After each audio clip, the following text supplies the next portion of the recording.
What does it mean to step into the realm of the divine? To become a transcendent being with a cosmic purpose. Aizen wanted to take the place of the Soul King and create a new world as an envoy tasked with a divine purpose. The consciousness that he was a being of the divine was born in him. But what exactly does this goal entail? And what steps would Sosuke Aizen take to achieve it? Something as exceptional as a divine consciousness cannot be easily hidden. And evidently, hundreds of years ago when Aizen was a lieutenant, we learned that he was already a reformer. Someone who makes changes to something in order to improve it. As such, Aizen left behind more than just a blackened name, as due to his reformation he made things better for the division members. But even before that, several hundred years ago, Aizen met a tortured soul, Kaname Tosen, who had just suffered the loss of his friend Kakyo at the hands of Tokinada Tsunayashiro. Even after attempting to plead with Central 46, Tosen would be denied justice, and after Tokinada ordered his men to punish Tosen even further, there was a surprising occurrence. The guard beat his partner instead and would soon drag his unconscious body off the road. But Tosen's confusion was short-lived as Aizen Sosuke would introduce himself. A voice with sword-like pressure would speak.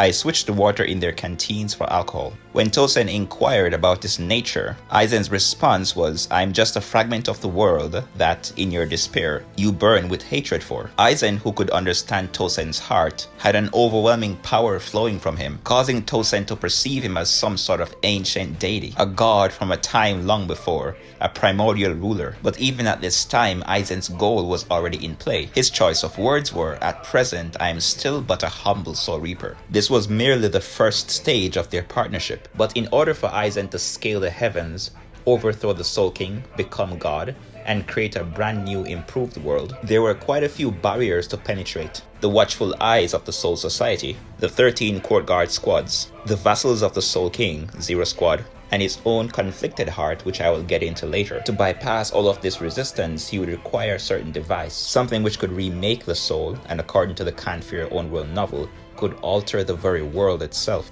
a being which would become known as the Hogiku. Aizen saw this necessity and would begin creating the Hogiku, but his Hogiku was a failure. He gouged out pieces of souls from other soul reapers and from Rukongai citizens with high enough spiritual capability. At this point, a young Gin Ichimaru, who had previously witnessed Aizen collect pieces of souls that had previously been gouged out, happened upon a young Rangiku Matsumoto, and after realizing that they had taken a piece of her soul, he swore to take his revenge on Sosuke Aizen. Aizen had retrieved the nail of the Soul King, which was hiding inside Rangiku's soul, and fed it to his Hogiku, but it still was not satisfied. Gin would later enter the presence of Sosuke Aizen as a young genius, waiting for the opportunity to exploit Aizen's weaknesses, and was shown in the Turn Back the Pendulum chapters as an astoundingly gifted child warrior following Lieutenant Aizen, who at the time was Shinji's lieutenant. Aizen saw through Shinji's distrustful personality even before becoming his lieutenant, and would manipulate Shinji into choosing him as his lieutenant, as this was perfect for his plan. Because Shinji didn't trust Aizen and kept him at a distance, Aizen took the opportunity to replace himself with someone else, and use the power of his Shikai, Kyoka Suigetsu, to make that person appear like himself. And while he was undercover, he performed holification experiments on them, not only the multiple souls which were lost due to his experiment, but also those who would later become known as the Vizards. However, Aizen's true intention was later clarified. Kisuke Urahara had created another Hogiku, and he was aware of this. He had a theory concerning the Hogiku's true power and wanted to confirm it. His experiment was a success, as the fact that Shinji Hirako and the other Vizards became complete Vizards was proof that the Hogiku doesn't simply control the boundaries between Hollow and Shinigami, but simply adopted that ability because that was Urahara's wish. The Hogiku was a being with a mind of its own and the ability to materialize the desires of those who were around it. But this wish granting falls within the user's own ability. During this experiment, he was ambushed by Kisuke Urahara and Tessai Tsukabishi, but he would repel the former Skido, escape, and leak information to Central 46, convincing them that Kisuke Urahara was the one performing the experiments, even going as far as to use his Shikai to trick Captain Shunsui Kyoraku into believing that Aizen never left his quarters the entire time. This accumulation of false evidence would force Kisuke Urahara, Tessai Tsukabishi, along with the Vizards, to escape Soul Society with the help of Shihoi Yoruichi. Aizen's tactic was twofold: pin all the blame on Kisuke Urahara and get rid of everyone who could potentially serve as a witness against him. And later, Aizen would take Shinji's place as captain of Squad 5. During this time, he would reveal the secret of his Shikai, Kyoka Suigetsu, to Gin Ichimaru. He also did this because he suspected Gin and was curious to see how he would try to destroy him. He wanted to see how Gin would make use of the information, but he still didn't leave himself hoping until he was essentially unkillable, which is why Gin had to wait this long for him to become God Aizen and let his guard down. Aizen had also revealed the secret of his Shikai to Kaname Tosen. This was a sign of their partnership. This was because doubt still remained in Tosen's mind, and he kept his guard up at all times. Furthermore, as Gin later declared in fake Karakura Town, Aizen's power was far beyond the just Kyokasu-getsu, as Tosen would come to realize. This realization, accompanied by the fact that Aizen wasn't trying to use his power to force Tosen to follow him, made Aizen more trustworthy in Tosen's eyes. Aizen would go on to give us and Tosen more information concerning his goal, as he explained that the path to achieving his goal will require many sacrifices, but leaving the world in the hands of the Soul Reapers would be immoral, like turning one's eyes from a chain of never-ending sacrifices, the same way the current Soul King was revealed as a being who was sacrificed long ago, in order to shape the universe into its current form,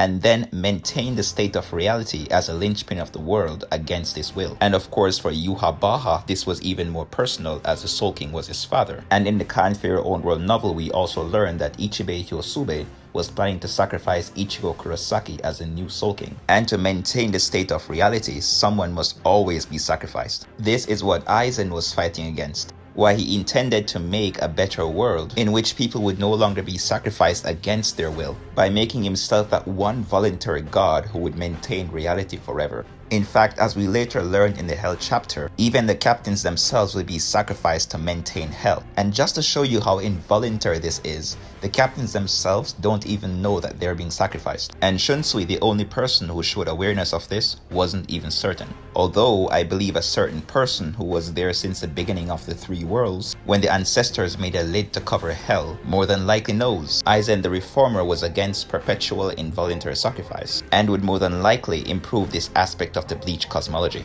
As it pertains to the Bleach universe, Tosen understood that Aizen viewed good and evil as equally unworthy. Aizen's goal was not bound by the good and evil dichotomy. Aizen did not perceive himself as someone worthy of judging the world, as he explained to Tosen that the world itself was already built upon a sin, the original sin. However, despite its sinful foundations, Aizen wasn't interested in returning the world to what it used to be, as he explained to Tosen that this is what Yuha, the Quincy King, who attacked the Soul Society in the past, wanted to accomplish. In other words, Yuha had the same goal since his first invasion of Soul Society, when he was defeated by Genryusai, and Aizen was aware of this, but he could not agree with Yuha's goal either, as he explained that this would take away the significance of people being people. If you recall Aizen's conclusion at the very end about a world without fear of death, this consideration was something he already factored into his goal since the very beginning. In other words, while Aizen remade the world, he wanted people to maintain their humanity. This is why his goal was to bring down the linchpin of the way of the world, the symbol of the Soul Reaper's sin,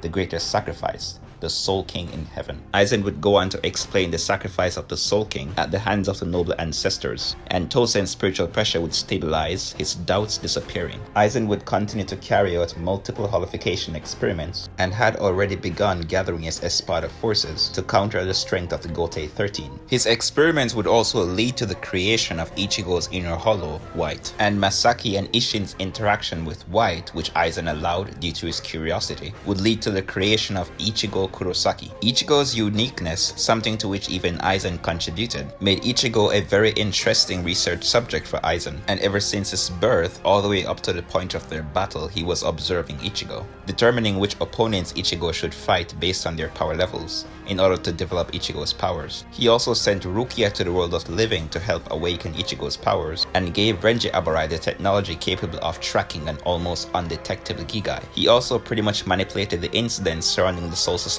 arc, predicting and tracking the movements of the Ryoka, and mobilizing the officers of the Gotei 13. He could easily achieve this after slaughtering Central 46 and taking over their position, using Kyokasu Getsu to make Central 46 appear as though it's undergoing normal operations. Other finer points of tactics included manipulating characters like Toshiro Hitsugaya and the lieutenants to create havoc across the Seirete. He also attained the technology necessary to remove the Hogiku from Rukia Kuchiki, and with a perfectly timed transportation was able to escape the Soul Society with Gin and Tosen. Aizen would then go on to complete his Arrancar army, even manipulating beings like Grand Fisher, who was blinded with revenge, as a test subject, but even the espadas were time-buying chess pieces for Aizen, as he used them to counter and delay the Gotei 13. Sacrifices meant to fulfill his goal, but it's worth noting that Kaname Tosen was not merely a sacrifice. Tosen had personally asked Aizen to finish him off whenever he began to accept the Shinigami and the way of the world. Of course, this is exactly what happened as Tosen was defeated when he was faced with Sajin and Shuhei Isagi. This is why Aizen destroyed Tosen completely in that instant, just as Tosen had requested. Aizen would go on to defeat the Gotei 13 by dividing their forces, mobilizing the Espada, Gin, and Tosen, accompanied by his Kyokasu Getsu, and turning Genryusai's own power against them. But of course, he was just delaying, waiting for the Hogiku's power to understand his heart, and evolve him into a transcendent being capable of overthrowing the Soul King and taking his place. Aizen also knew what type of god he wanted to become, one that would no longer be bound by reason or the laws of nature, to surpass Ri or Kotowari and no longer be bound by the laws of nature.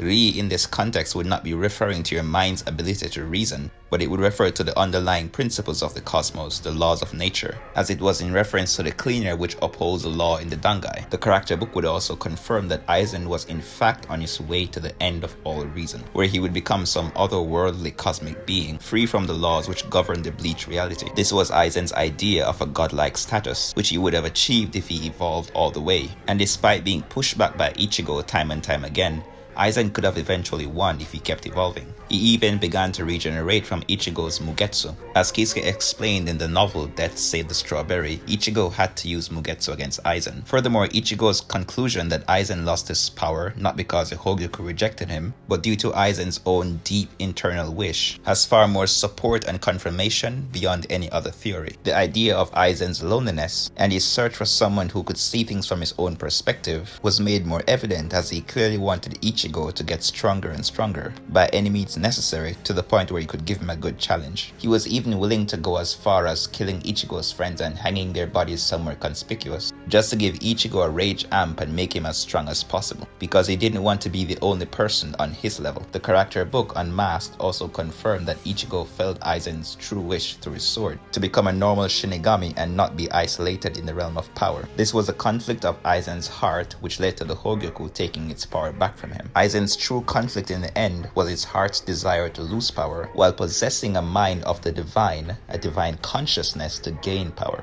a conflict of the mind and heart. And before he was completely sealed, he would profess the ideology of the reformer. A winner doesn't ask how the world is, but how it should be. After being sealed away in Muken with immortality, he made some interesting statements in the Spirit Sword Forever With You novel, the story which took place before the Fullbring arc. When he spoke with Asashiro, he confirmed that his heart was very disordered when he fought Ichigo Kurosaki, which was the main flaw in Aizen's goal, as his heart was eventually the one thing that led to his downfall, something he described as a meaningful experience. And it's also likely that Aizen will recruit Asashiro into his mission after the latter has completed his inner world training. In the 1000-Year Blood War arc, there are a few key points which we can use to sort of paint a picture of Aizen's true intentions for the future. First of all, he rejected the Quincy King's offer to join forces. As we already established from Aizen's past conversation with Tosen, he does not agree with Yuha's goal to return the world back to a time when life and death were mixed together. Next, he hypnotized Yuha, showing rebellion against any kind of authority figure. His power is more than likely greater than it was when he fought Ichigo Kurosaki, which indicates that his desire for godhood is once more dominant.